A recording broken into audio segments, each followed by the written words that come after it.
This is Feminist Wellness, and I'm your host, nurse practitioner, functional medicine expert, and life coach, Victoria Albina. I'll show you how to get unstuck, drop the anxiety, perfectionism, and codependency so you can live from your beautiful heart. Welcome, my love. Let's get started. Hello, hello, my love. I hope this finds you doing so well. Holiday season in the rearview mirror, huh? I hope you are taking tender care of yourself if that's something you need after the holidays, if you're with your family of origin or your in-laws or friends or alone or whatever it was. If it was joyous, I hope you're reveling in that joy, that you're carrying that serotonin and dopamine and oxytocin and you're just wrapping yourself in a little blanket of it all. And it's not New Year's for all of us, right? Just the Gregorian calendar. But anyway, I hope you're wrapping yourself up in it. And this is a show for folks living with codependent, perfectionist, and people-pleasing thought habits, right? Emotional outsourcers. And so for many of us, we grew up with emotionally immature parents, emotionally unavailable parents, and the holidays can be a challenging time, right? A time when our boundaries, we need to flex those boundaries. We get to make like Teflon, right? Make like little ducks and let things wash whoosh, right over our backs, where we get to really just ask a lot of questions about how we want to be living and how we want to be in connection and what it looks like to be in connection with our families of origin. Again, for some of us, that's super joyful and super great. One of my closest, most beloved friends has 5 kids, and they all got tattoos. Like, how amazing is that? So many of my clients don't talk to their family of origin, right? Like, it's extreme to extreme, right? They got matching family tattoos or, Home Alone with the cat. I'm not out here like one is better. I'm just saying there's a range of human experience, and wherever you find yourself, you are perfect. You are loved. You are lovable. And you're out here you're mammaling along. And I just want to give you a little extra love and care and let you know that I see you. I see you doing the very best you can with the skills you have in this moment. You're out here learning new skills, growing. You're listening to this podcast, for goodness sake. So pause, give yourself a little credit, give yourself a little love, a little extra care. And again, if the holidays was a beautiful, glorious, amazing time, wrap yourself up in it. Yeah, we went to Toronto, spent time with my incredible friend Juana and Sarah and their beautiful children. Si están escuchando, gracias mil. Lo pasamos bomba. We had a beautiful, incredible time. I'm wrapping myself up in that cloak of chosen family. Yeah. So, my loves, before I go off on a too long of a ramble, this has nothing to do with this week's show. Ay, Dios santo. Well, what are you going to do? Wanted the ADHD host, you got it, right? Going off on my little tangents. This week, I'm sharing something really fun.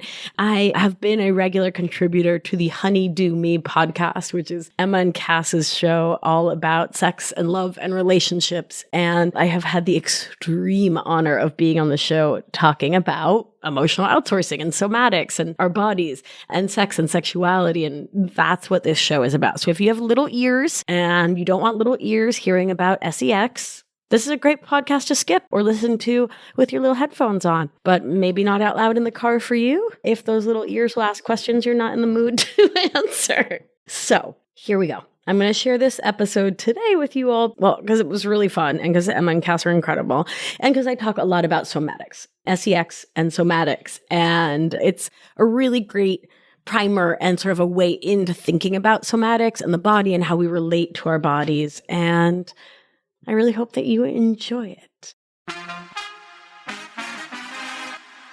Particularly, we would like to talk about somatics and sex, but we think we need a little itty bitty refresher on somatics, the nervous system, all of that goody stuff, and why it matters so much. Can you give us your spiel? There's little I would like more. But I did so we had summer break, right? And we're just back. We are back from your summer break. And I've been preparing this joke for like weeks. So I do actually need you to ask me, like, what was one of my favorite things I did this summer? What have I been up to? It's like something to prep for the following. So, okay. Emma, lay it down. Oh my God, Victoria. Yes, it ma'am. is so good to see you It's so again. good to see you too. We've had a summer in between us. I know. What was your favorite thing that you did over summer? Yeah. So we traveled. We did a whole little Europe thing. That was amazing. I've been working on my book, but mostly I've been tramping.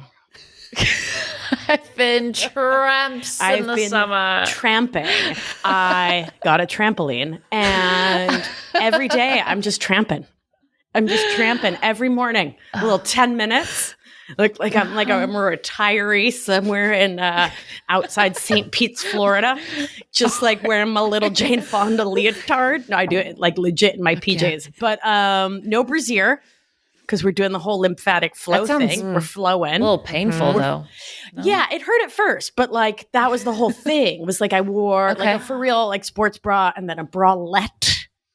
And then just worked up to just rock and rolling. Just tassels. Yeah. Just free to well, I mean, I'm not, please. Come on. I'm not going to just free tit it. No. Tassels are mandatory around here. The ones with the sequins, obviously. I am a somatic practitioner. I mean, I've trained for years. I'm not going to abandon my post at this point. But people count on me. Trampsin'. So I've just been love tramping. it. And I highly recommend it. I mean, it does tie in to somatics and sex and embodiment and lymphatic flow, which come on, let's get it flowing. How big is your tramp? Girl. 48 inches. 48 inch tramp. That's right, girl. That's right. I'm 63 and 3/4 inches. So it's a really good time. Decent tramp. It's a nice tramp. Fits on the back porch. It's like crisp out. So I'm like in my little woolies tramping it up. Just tramp it. I love it really does feel so good. It's good for the nervous system. Yeah. Mm-hmm. Yeah. Oh, beautiful. Just gets you all awake. Yeah. It's a good time. Thank you for letting us set you up for that because this was so important to touch on. You're welcome. We'll call this episode Sluts and Tramps. Sluts and Tramps. Somatic sluts and what's the T for tramp? Titillating tramps. Titillating tramps. God. Oh, that's so done. Good. Done. Thank you. It's been a pleasure. I will see you next month. We're so excited. There 4 minutes. Go team go. We're not team go. Good time. So great. But in the meanwhile, should I talk about somatics and what the hell it is? Yes. Or whatever. We have a few more minutes. Okay, great. We might go, but you can just go ahead and keep talking. Oh, wow. Yeah. Okay. Okay. So I'm the one with the issue here. Okay. Identified patient. Got it. Identified nerd. So soma comes from the Greek and means body. So somatics. I put on my nerd voice for you. Somatics is the study of the body in its wholeness. It's the return to the body in the wholeness. It's a way of reclaiming all the disparate pieces of ourself, of our connection with ourselves and our bodies that we've been detached from over years and years of living as false selves, living in inauthenticity, living in codependency, perfectionism, people pleasing, trying to keep others happy with us, right? Trying to be the good girl, the good boy, the little man of the house, like whatever role we were put in as children for our survival, the roles we were put in by the society and cultures we live in, those have all detached us from our soma, from our body, from our felt connection with self. Right? It detaches us from the wisdom of the body. And we'll just real quick throw Descartes all the way under the bus. He can take the church back in the day with him, right? That whole separation of body and mind and the I think, therefore I am, the reigning supreme of the mind is not only infiltrated Western culture, but has become it. It is, right? This productivity driven, think about it, think it through. No one's saying, baby, feel it through. I mean, other than us, we're saying that. I'm saying that all day long, right? But that's what somatics is. It's a return to the body in its wholeness before we learn to be someone or something else for our own survival and thriving in systems that demand that we not show up as us. Mm-hmm. Cool? Mm-hmm. Cool. So that's the theory. What the hell does it mean on the day-to-day, right? Yes, please. It means knowing what your body is telling you, being able to hear your body, connect with your body, talk with your body, be in communication with your own body, whereby you don't believe that the only way through a problem, an inconvenience, a decision is to brain it, right? Is to think and think and think and think and overthink and ruminate and drive yourself absolutely bananas. Mm-hmm. Instead, you can turn to the wisdom of the body, to our intuition, our discernment, to our connection with a world beyond ourselves, right? Our body is our connection with interdependence. With the fact that there's no air for me to breathe without my friend the trees, right? And I too am part of the carbon cycle, the nitrogen cycle, all these cycles that on the biological end lead to my continued existence, and yours and yours and yours and yours, right? And then interpersonally, it is interdependence that allows me to live into my own autonomy, and to honor the autonomy of the people I love and care for, and strangers at the supermarket too, right? I'm not trying to pick the groceries off the shelf and put them in their basket anymore. And we can meet each other with mutuality and reciprocity. That's what interdependence is. Mm-hmm. So when we are somatically present, when we are at home in our bodies, when we are showing up really alive in our bodies, we feel the whole range of human emotions and feelings. And we feel the sensation that corresponds with those emotions and feelings in our bodies. Yeah? So sad is no longer a story in my head. It is an actual felt experience in my body. So too is joy. So too is disappointment. So too is elation, right? And everything in between is something I feel in my body. We good so far? Mm-hmm. Mm-hmm. Yeah? Okay, great. Rockin'. I am very well of my own tendency to go way too philosophical and sometimes not get too practical. And sometimes I'll get way too practical because I'm the nurse at the end of the day. And I'm like, well, so wiggle your left first finger, right? For 27 minutes. People are like, girl, please, it's a bit much. 27 minutes. You know what I'm saying? Like, whew, find the middle there, Leo. What are you going to do? What are you going to do? Right? Every day. I'm in the struggle. Every day. And a struggle it is. So we're Lord's getting work you're doing. Thank you. My friend JB had this tattoo on her belly that said praise the lard, Lard, and had a strip of bacon on it, dripping grease.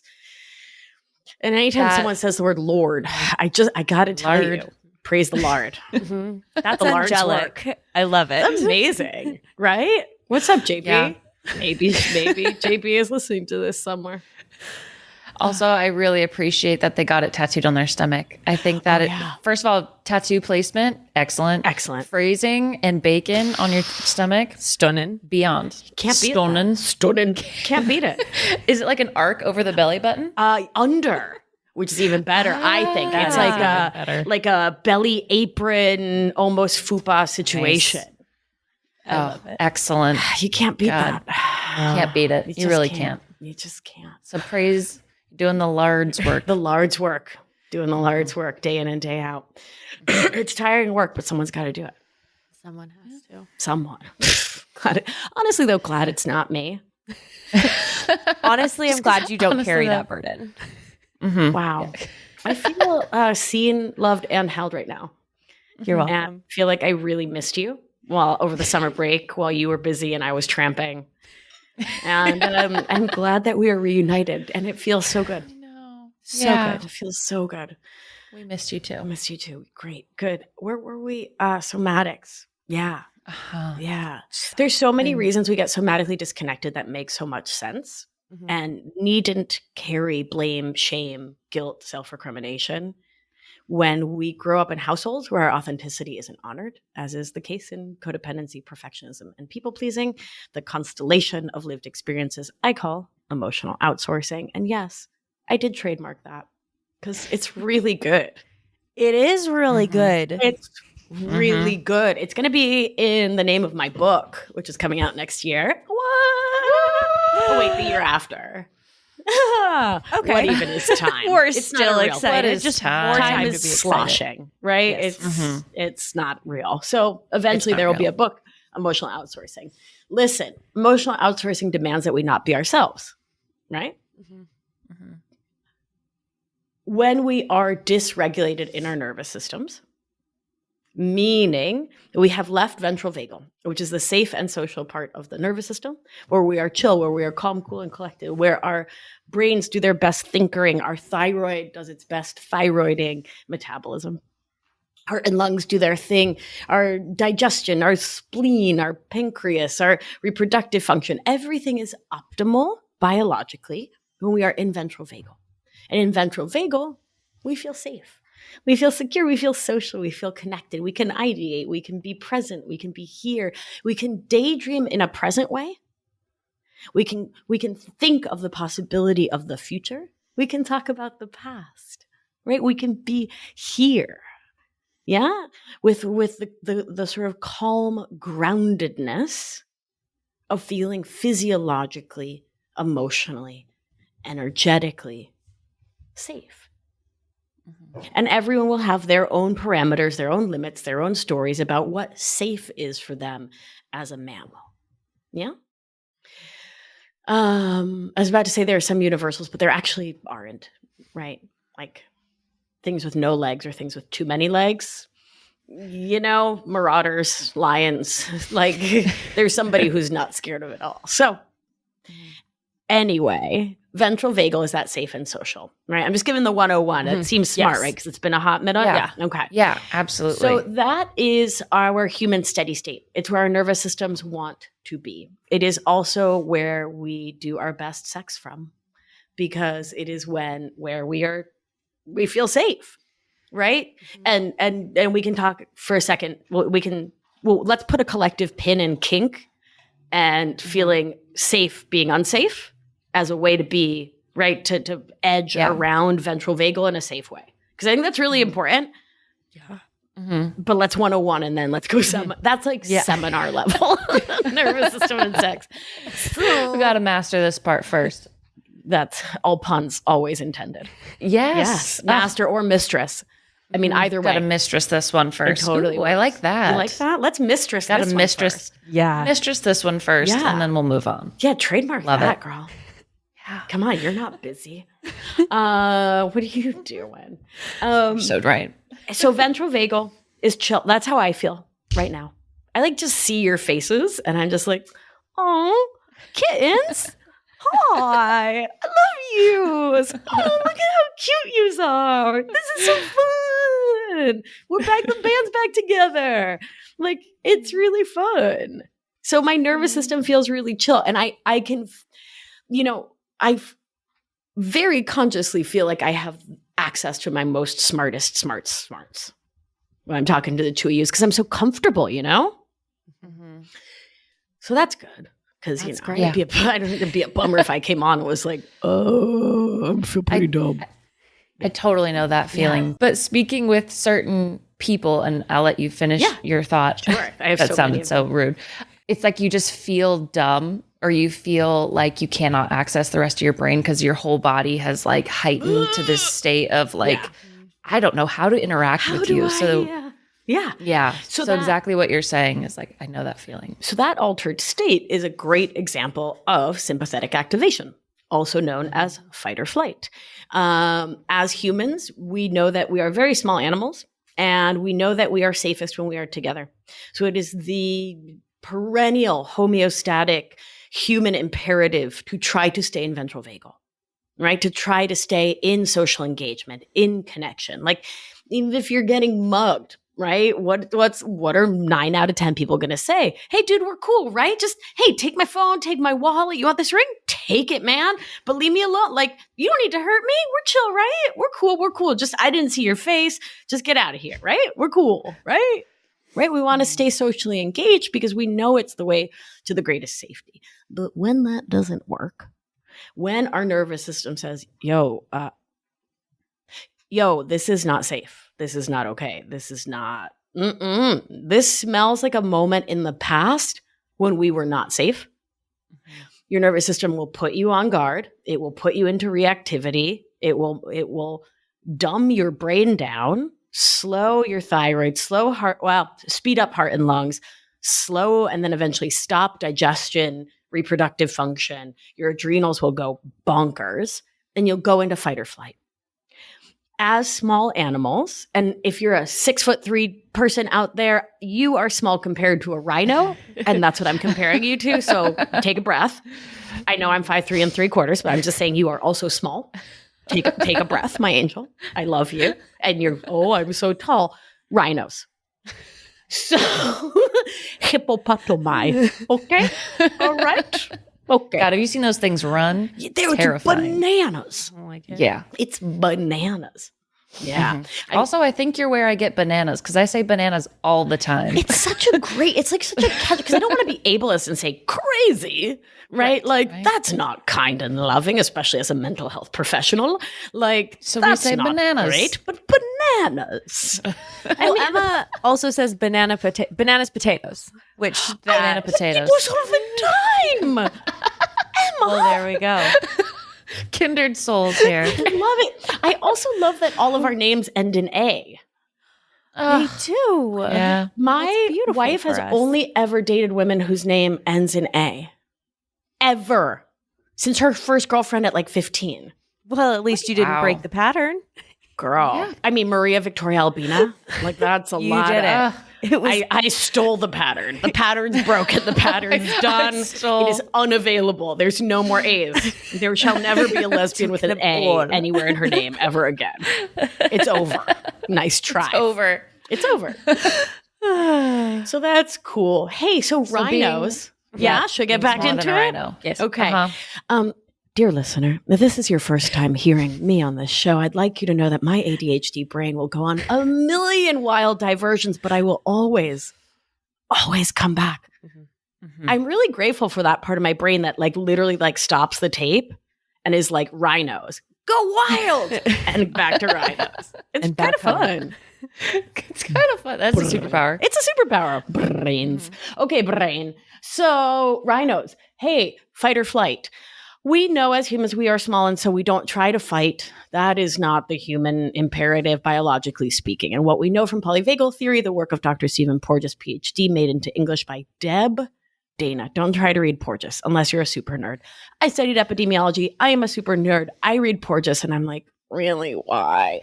Deb Dana is a social worker and a woman, and she makes it into English. I love you forever, Deb Dana. You're a dreamboat. We know from Porges that there is a hierarchy to how the human brain and the human nervous system functions, and this is standard across the animals. I know you think you are special, and you are in your own special way, but your nervous system, your autonomic nervous system, is magically not. And that's really cool because we can understand what we are going to do next, and man, is that a gift. So you're going to try to flight, as are we. And that means either physically escaping, talking your way out of it, right? That's what that, hey man, you don't need to hurt me, right? We're attempting flight while doing social engagement. If that doesn't work, we book it out of there. We bust a move. We physically run, right? I don't know why this just came into my mind, but I remember so many moons ago being really depressed and a friend was like, you got to go exercise. I was like, okay, that'll fix me. And going to group classes and the attention on me was more than my depressed nervous system could handle. And it would zoom me up into sympathetic and I would panic and I would literally run out of yoga classes. That must have been dysregulating for everyone. Sorry to the good people Must of have been rather Healthworks disruptive. gym 20 years ago. Tripping over bodies. I know, right? I was just like, I can't have intention. It's scary for my nervous system. But it freaked me out. Mm-hmm. Yeah. Anyway, rando. So we fight, we flight. That's sympathetic. We're full of adrenaline, norepinephrine, eventually cortisol. It's not good for your body. It's not a great place to have sex from because you're not present in your body. You're present everywhere else. You're scanning the horizon for more lions. Your blood is racing not to your clitoris, not to your genitals. Your blood is racing to your paws and your feet and your hearts and your lungs because you need to book it out of there. Mm-hmm. Biologically, should you not be able to escape whatever you're escaping, right? Even if it's a challenging conversation or your mom texting you, or your partner saying, I can't support you around that. Like whatever it is that activated your nervous system into sympathetic, if you don't get resolution, if you don't get connection, if you don't get support, if you don't get attunement, which is what we need when we're freaked the fuck out, your nervous system will collapse into what's called dorsal shutdown.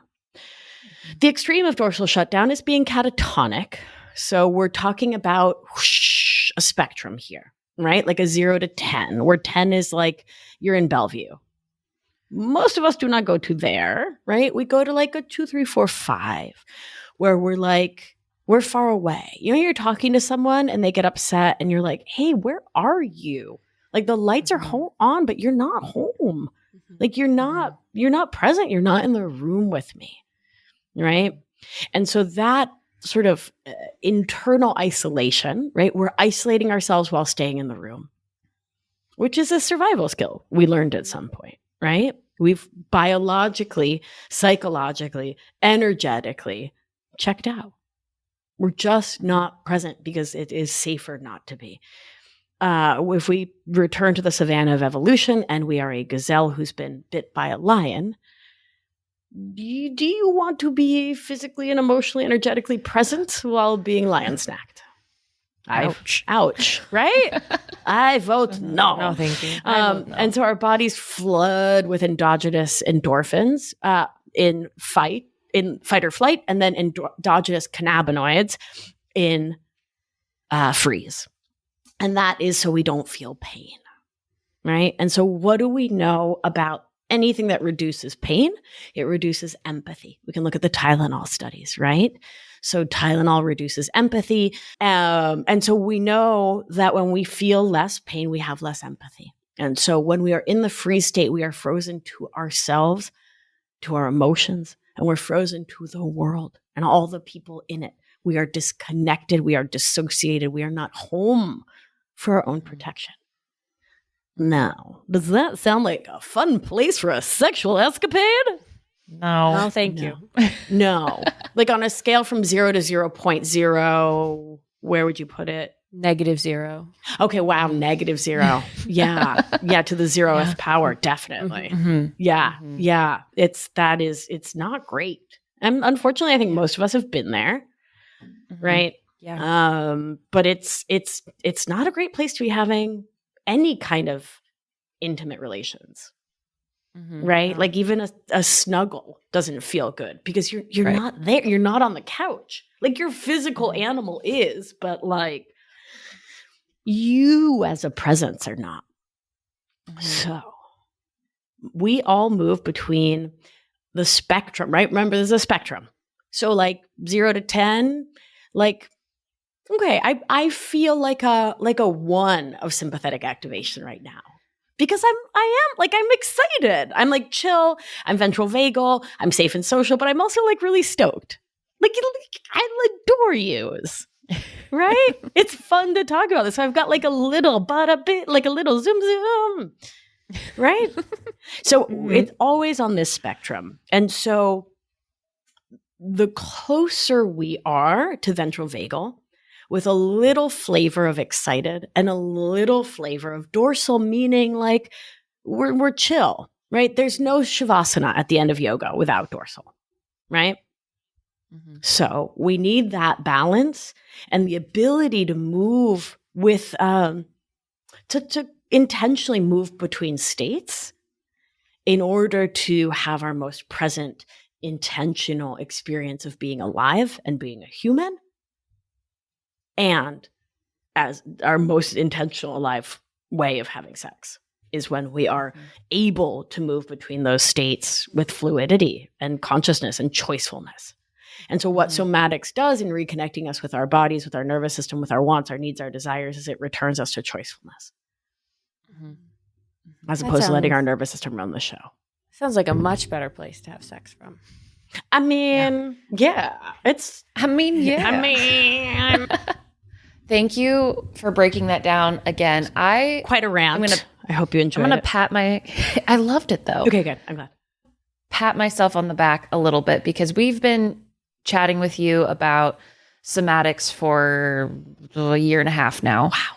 And I want to say I get it more now. That's awesome. Like this chat, this breakdown, I could like resonate with and like feel it more. And whether it's because we chat more, I read and watch your work more, or I'm trying to practice somatics for myself more lately.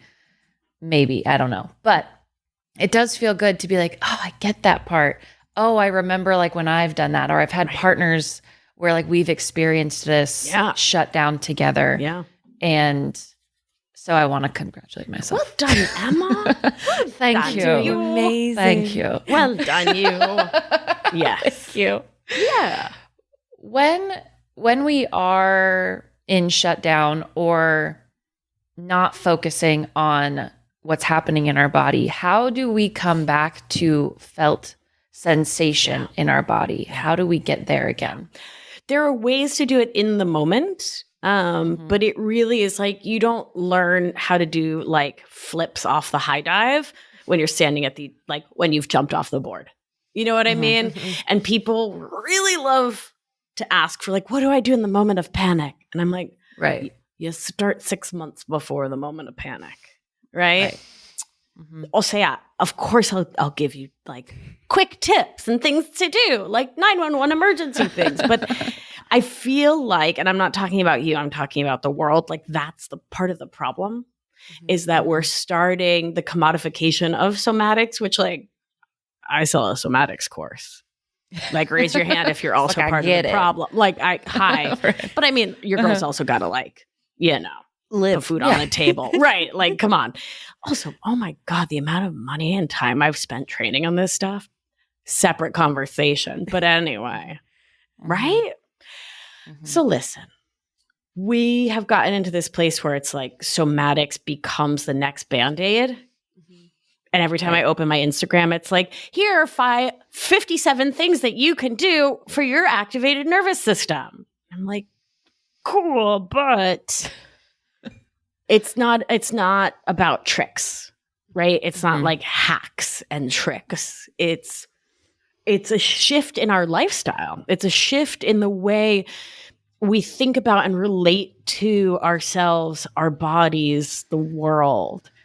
Right. So I talk about how in Anchored, my 6-month program in the Somatic Studio, my 3-month program, what we're doing is we're practicing somatics towards the goal of somatics being our praxis.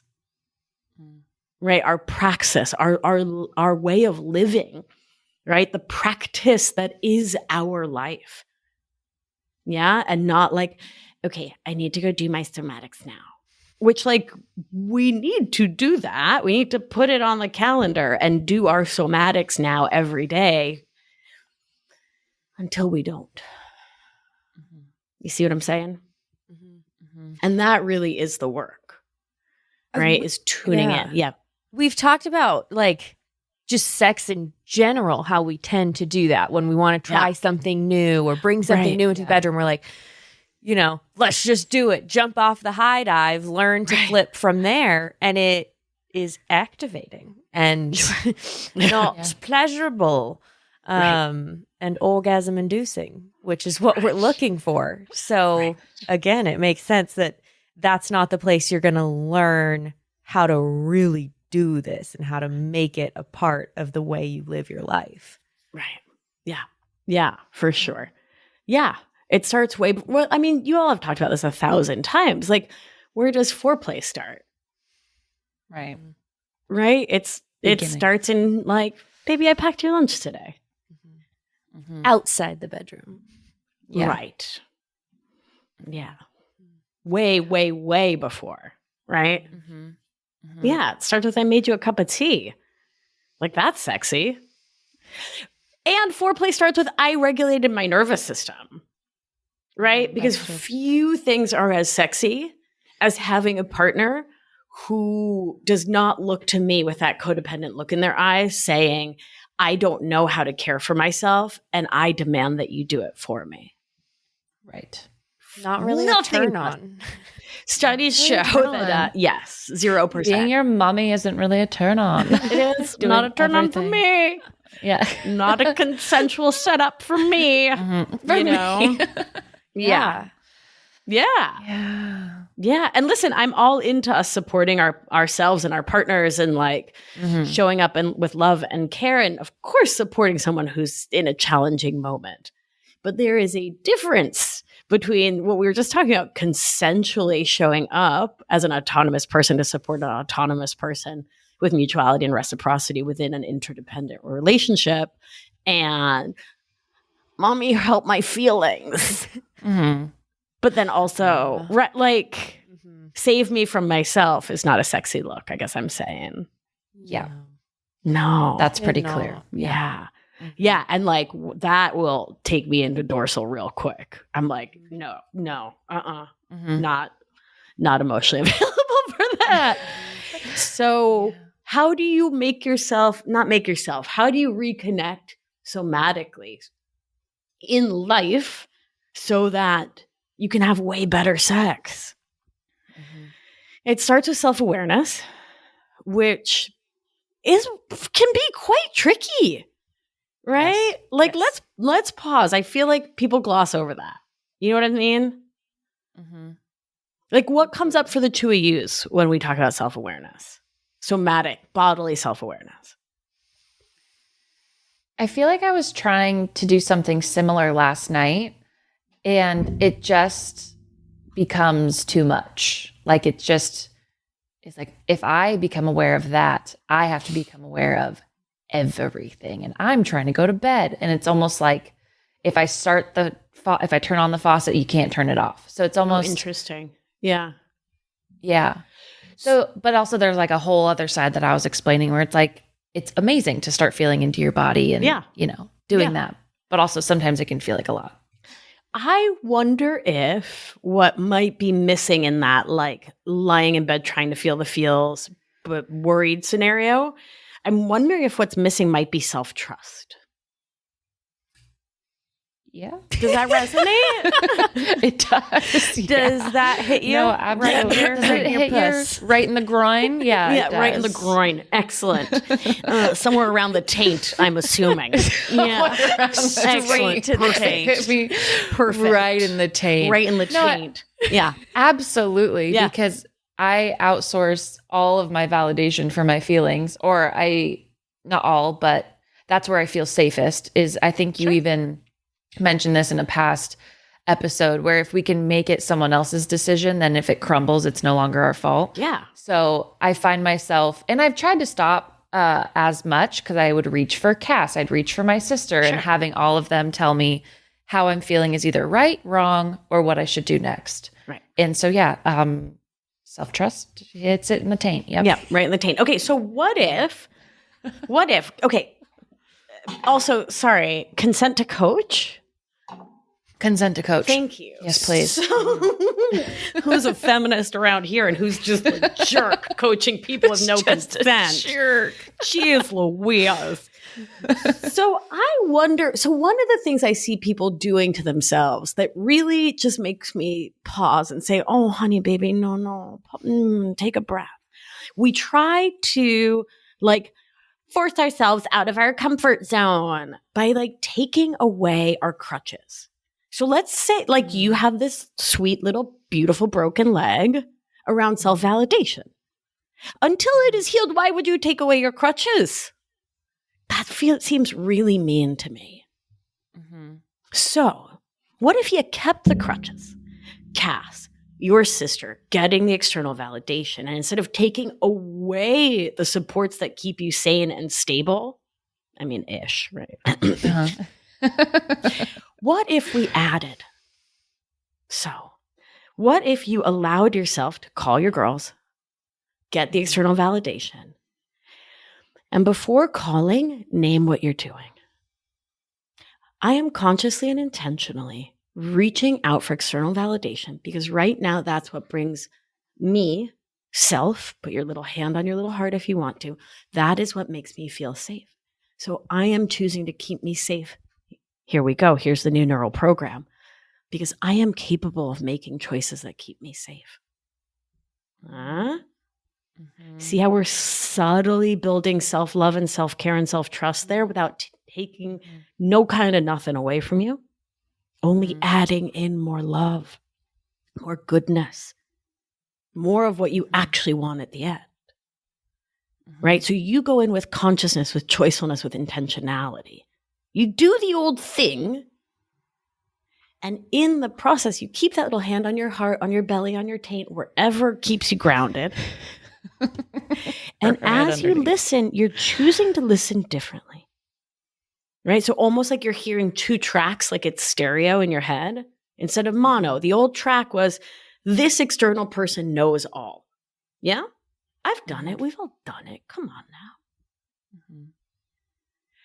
Instead, here's Cass's opinion. Here's my sister's opinion. And I'm feeling into my body to see, does this truly resonate?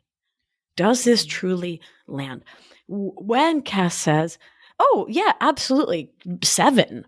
Definitely, the answer is 7. Does my belly feel tight? Does my throat constrict? Is there a loosening in my shoulders? Do I feel flutters that feel nice or flutters that feel very bad? Right? What is the felt sensation within my body in response to this external validation that I know is a safe place for me? Right? So we're building that neural bridge, right, between the prefrontal cortex, making the executive decision, calling the person, hearing the words, and the subcortical space, right? The medial frontal cortex, which is our watcher, our awareness, our present moment here-ness, is experiencing you, watching you with love and care, and not beating you up for getting validation, but rather honoring you and celebrating you and using that crutch as a beautiful tool for more presence, more intentionality. What do you think? I love that. Okay.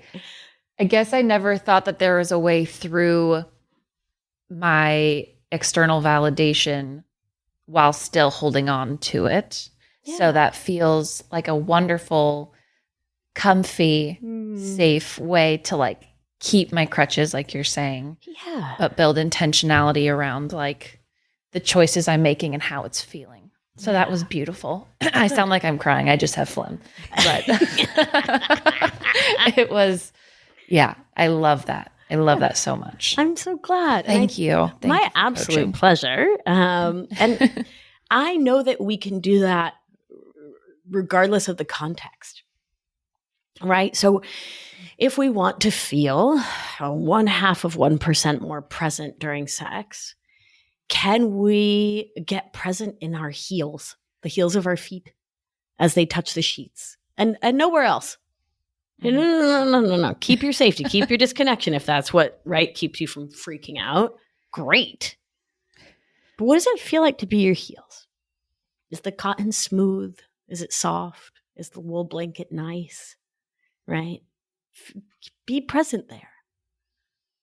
And allow that to be enough. Yeah? And then when you're not in a sexual situation, what does it feel like to be your whole foot? Right? One of the things I say a lot, and you've both heard this from working with me, find your feet. When we know where our feet is, we know where the ground is. Yeah? And what happens in stress, distress, and trauma, when we leave ventral vagal, we go into sympathetic, we go into dorsal. We don't know where the ground is.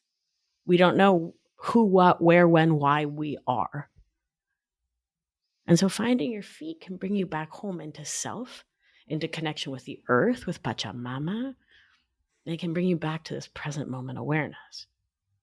In present moment awareness, we are in ventral vagal, we have intentionality, we have access to choicefulness, and we can create the lives we want from presence instead of from somebody else's old story about what we should be, how we should be experiencing it, what we should be moaning like, what it should feel like, what all the old shoulds can just fuck off from present moment awareness. Fuck off from our present. Yeah, fuck off. Thank you. Fuck off. Fuck off. Thank off. you. It's really funny. My wife is a Tibetan Buddhist, like a for reals vows taken Tibetan Buddhist. And we say the same shit, but she says it all like Tibetan Buddhist-y. And I'm like, yeah, from the present moment, you can fuck off. Fuck off. Fuck off from the present moment. And that's why you're such a good fit for us. Actually, we're, yeah. I'm a good fit well, for for you. us The two of and us for are a your good wife pair, as well. Yes. Right? I guess for your wife, that's fine. I guess For your wife whatever. first. or Also second. for us. Also, but more importantly, for my my most important marriage, which is my marriage to the Honey Do Me podcast. Exactly. I'm glad you see it the same. Listen, I do. Going off of this self-awareness, something that really clicked for me through the work I've been able to do with you is this concept of feeling your feelings. So for me, Isn't that wild? It's wild because I've heard it before, and the way that I decided what that meant was I should think harder about how I'm feeling. And so I would think of how I was feeling, like, oh, I'm sad, and then I'd be like, okay, I get it. Like I'm sad. I'm thinking about it. I'm feeling it. I'm feeling sad. Obviously. And I did not understand that perhaps there is another way to interpret feeling other than just saying how I'm feeling over and over again in my head. I would love if you could talk about what that means to you. Sure. So the difference between thinking your feels and feeling your feels, is that where we're going, Kaspersky? Maybe, yeah. Okie dokie. Okay, cool. Yeah, so listen. So, I mean, Descartes again, right? I think, therefore I am. We have learned, broad strokes here, people, mama's generalizing, put your pitchforks down. We have learned to think our feels instead of feeling our feels for so many reasons. One, it is a cultural imperative and norm. Two, most of us did not learn in childhood because our parents didn't learn in their childhood and their parents didn't learn in theirs and theirs. We didn't get this modeled for us. We weren't taught, right? That the feelings are things that live in the body, that they are subcortical, that they are of the animal. And so we have been taught rather the primacy of the mind, right? To rely on our thinking as the thing that will get us through. And here, of course, you ready? You were waiting for it. When will she say the patriarchy, white settler colonialism, and late stage capitalism / neo-feudalism? Thank you. There it is. Mandatory, at least once per episode. Those systems of oppression can only thrive when we are disconnected from our bodies, because when we are feeling our feelings in our body, we will revolt. We will throw off these systems, right? We will say no more, basta, right? To the being on this hamster wheel of productivity and doing and not being, which is what I believe we're here to do on this planet, is to be, right? And that's a whole other course on indigeneity and decolonizing our minds. But you asked me to talk about the difference between thinking our feelings and feeling our feelings. And the difference lies in felt sensation. So felt sensation, I had to go the long way around to that one, didn't I, this morning? Hello, good morning. Hello. Good morning. Everybody's waking up now. Good morning. Hello. So felt sensation. So when we're thinking our feelings, we're telling stories, we're in meaning making, we're in the mind, right? And it is part of the essential human task to live our lives in our authenticity from our big open heart. So to live life from our heart, which means from felt sensation, to let felt sensation guide and direct us. So the thought, I am sad, is important. It's important to identify thoughts. There's studies using functional MRIs where labeling our feelings, our emotions, affect labeling, actually helps to reduce fight or flight in the body. That's pretty cool. That's some good science. But what helps our nervous systems to actually process our feelings is to connect in with the way they feel. So for example, okay, so when I think about you two and coming on the show this morning, like we walk the dog in the morning and talk about our little schedule. Oh, what's up for you? What are you doing? And I was like, oh, I have remember that Honey Do Me podcast that I've been doing? And Billy was like, yeah. And I was like, oh, I'm doing that again this morning. And she was like, oh my God, that makes you so happy. And I was like, yeah. She's like, where do you feel that? So powerful to have a partner who says, where do you feel that? Mm-hmm. I said, well, I feel it in my chest. It's like a little sunshine, like sun rays coming out of my chest. And when I stay with it, I feel it behind my eyes. Like it's like little blue, like bloop, bloop, bloop, bloop, bloop, little bubblies of joy behind my eyes. And then my smile starts to hurt. Yeah, because I smile so big and goofy when I think about the two of yous and these fun conversations we have. Though today I've just been talking a lot, and I can hush so we can have more of a conversation. Mama's on a bit of a roll. Love it. But Love it. yeah, so that's the felt sensation of happiness. Whereas I'm happy is a bit one note, right? Because it's just a thought, and there's the energy of sensation is detached from it. Mm-hmm. Uh-huh. Yeah, that's a good descriptor. Yeah, I mean, it was a lot of words, so. It's a lot of You words did a good job feelings. with all of them. I'm like, thank you. I love talking about this. Yeah. Mm-hmm. I like sitting with your emotion too, like waiting for it to have a feeling. Yeah. And like that takes patience. And I know sometimes we don't have it, or we're busy, or, you know, we have an emotion that comes up at work and you don't have time to just sit with like, where does annoyed feel? Yeah.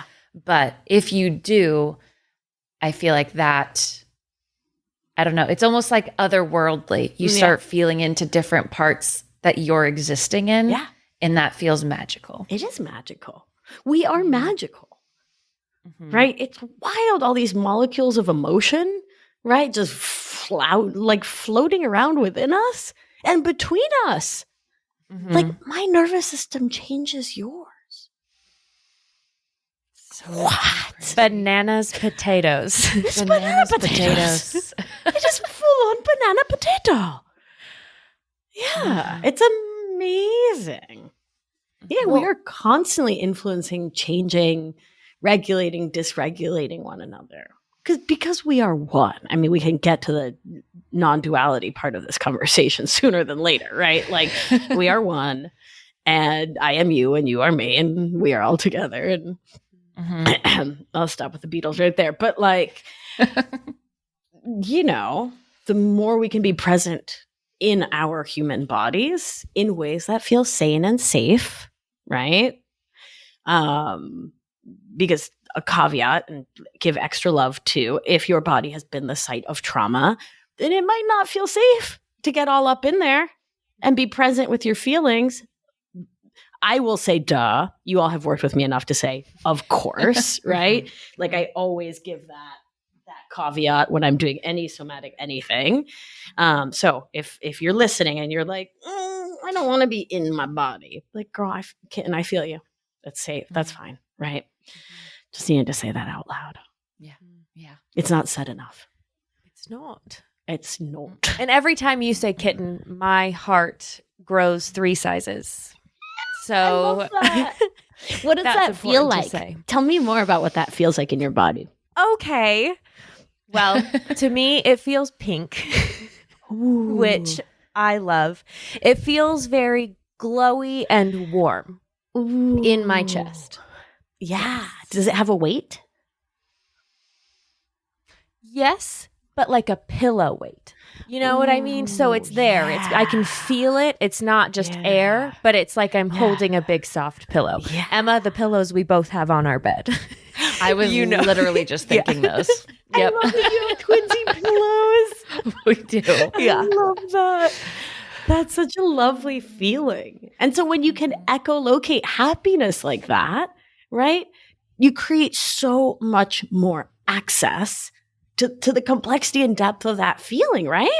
Yeah. And it makes sense that, like, I hope everybody else is following the same, but like everything that you're saying, as much as I can apply it to, like, you know, just random things throughout my day, it's so clear how it applies in the bedroom as well. Because Emma and I have said it 1.5 million times. We have trouble getting out of our heads when we're trying to bang. And that makes it really hard to feel all of the things we want to feel. And I have when we talk about a lot of these things, I come at it from, when I'm activated or triggered or have like I'm feeling sad or upset. But also when I'm feeling all of these good things in my body, I would like to be able to access that and not just think, oh, I bet that feels good or that should feel good. I want to know it feels good and I want to feel all the goodness and pleasure. But that's hard to do if I'm in my head. It's not just about the bad, quote unquote, things. Totally. Mm-hmm. And let's give your brain a little love here. Like it's doing what it's literally made to do. And it believes that it's saving your life.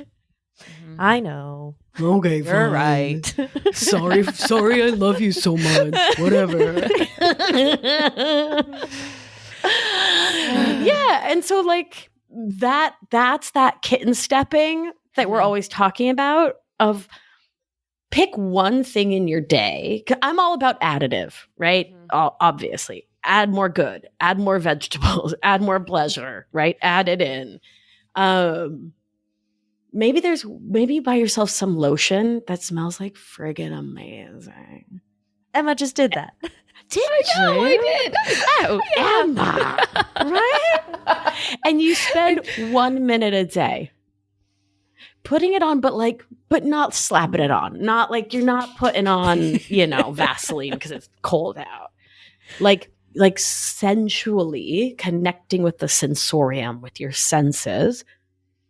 Put that lotion on and see how putting it on your nail feels different than the top of your finger, feels different from your palm, feels different from your wrist. Feel how it feels to rub your hands with deep pressure, with light. Put it between your fingers, like really experience it through the senses. For 1 minute. Everybody's got 1 minute, right? Like however long you typically doom scroll for, convert one of those minutes to connecting sensorially with your body. And that's how we get present in the bedroom. That's how we stay present during sex, right? That's how we are not in our heads, but actually in our bodies, is by letting ourselves be in our bodies in a non-sexual moment during our day. Right? And then after a month, you start putting that lotion on your feet. Right? And then you go for a walk and you pause and you connect with each of your senses once during a walk. What is one thing I smell, taste, touch, right? See. What is one texture I can experience? Right? Like the three of us have very different textures. There's a sweatshirt, a sweater. I have this little silky scarf, right? Like we can all take a moment. Let's all take a moment and feel our clothing, right? And so just feel the texture under your fingers. See how it feels on your fingertips versus your palm, back of your hand. And just see what it's like to be present with the textures. And if your brain jumps in to do meaning making, thank it. Oh, thanks, brain. Look at you trying to take care of me. Yeah, it's scary when I leave you and go into the body. I get that. That's okay, brain. I get that it's scary for you. It's okay. It's okay. I'm not mad at you. I am going to ask you to step aside for just like one hot second. But I'm not mad. And come back to felt sensation. Yeah? Yeah. Slow and steady, baby. Slow and steady. Slow and steady kitten steps. Kitten steps. Kitten steps. My favorite kind of step. It's the only kind worth taking. Absolutely. Yeah. Well, I feel regulated. Hey, I'm so glad. Wonderful, calm, and amazing after speaking with you, as always. And we've missed you so much. I missed you too. Because our listeners miss you constantly as well, where can they keep connecting with you after this episode? That was like such a good segue. Thank you. Like 10 points. It was really elegantly done. I could have just left it elegant, but instead I'd like to draw attention to it. That's what we do too. I know. Right? Why not? You're like, hey, I made a good joke. I made a good joke. Made a great segue. Look at it. Hey. Because studies show nothing makes a joke better than explaining it. Sure. Absolutely. I read that science. Mm-hmm. Sure. So where were we? Hey, me. My name's Victoria Albina. You can find me at victoriaalbina.com/honeydew me, where you can download a suite of meditations, inner child exercises, nervous system exercises, all kinds of free treats just for listening to this, one of the 2 best podcasts on the planet. What is the other best podcast on the planet, you might ask? It's mine. It's called Feminist Wellness. It's free every Thursday, wherever you get your podcasts. My 6-month program is called Anchored.